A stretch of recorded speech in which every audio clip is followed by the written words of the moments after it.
সকালবেলা আমি রান্না করতে বসিয়ে দিয়েছি ভাত। ভাত বসিয়ে দেখি কি আমার গ্যাস শেষ হয়ে গেছে।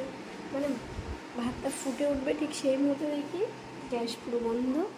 তরকারি অর্ধেক হয়েছে, এই যে মাছটা সরে দিয়েছি, দেখছি গ্যাস শেষ।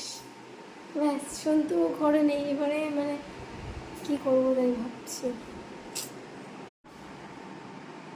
কালুয়া, হ্যাঁ কালুয়া,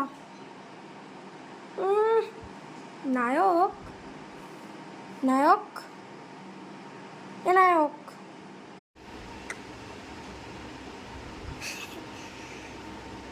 ইস হাসিটা দেখো।